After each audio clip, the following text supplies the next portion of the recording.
દાહોદના ફરવા લાયક ગણાતા પાંડવ વન વિસ્તારમાં લૂંટ કરનાર આરોપીઓ ઝડપાયા. 2 ઇસમોને ધારિયું બતાવી ચાંદીના ભોરિયા લૂંટી જનાર આરોપીઓ ઝડપાયા. દાહોદના ખજુરિયા ગામના 3 આરોપીઓ ઝડપાયા. બી ડિવિઝન પોલીસ મથકે લૂંટનો ગુનો નોંધાયો હતો.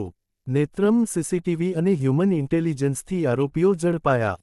ત્રણેય આરોપીઓ પાસેથી લૂંટમાં ગયેલા ચાંદીના ભોરિયા રિકવર કરાયા. લૂંટમાં ઉપયોગમાં લીધેલી સ્પોર્ટ બાઇક પણ કબજે કરાઈ. રિપોર્ટર અજય સાંસી, વાત્સલ્યમ સમાચાર, દાહોદ. ઘટનાની હકીકત એ પ્રકારની છે કે દાહોદ ટાઉન બી ડિવિઝન પોસ્ટે વિસ્તારમાં જે હેલિપેડ વિસ્તાર છે, પાંડવોના આસપાસનો વિસ્તાર, ત્યાં ફરિયાદી અને જેના મિત્રો છે એ લોકો ફરવા માટે ગયા હતા. એ દરમિયાન 3 અજાણ્યા ઇસમો હતા એ ત્યાં આવી અને ધારીઓ બતાવી એમને મારી નાખવાનો ડર બતાવી એમની પાસેથી હાથમાં પહેરેલા 2 ચાંદીના કડા એટલે કે ભોરિયા અને એના ખિસ્સામાં રહેલું પાકીટ રોકડ રકમ હતી એ લઈ ગયેલા હતા. આ ઘટનાની પોલીસને જાણ થતાં તાત્કાલિક દાહોદ ટાઉન બી ડિવિઝનના પોસ્ટેના સ્ટાફ દ્વારા અલગ અલગ ટીમો બનાવી ટેકનિકલ અને હ્યુમન ઇન્ટેલિજન્સ દ્વારા પ્રયત્ન કરી અને સમગ્ર બનાવને ડિટેક્ટ કરવામાં આવેલો છે.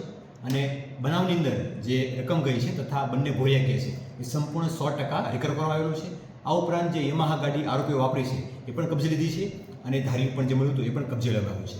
આરોપીઓ છે એ ગરબાડા તાલુકાના જેસાવાડા વિસ્તારની અંદર આવેલા ખજુરિયા ગામ છે ત્યાંના વતનીઓ છે, જેઓના નામ જોવા જઈએ તો ઇસ્માઇલ ફતિયા પલાસ, હીરાભાઈ શિકુભાઈ પલાસ અને વિપુલ રૂમાલભાઈ પલાસ છે.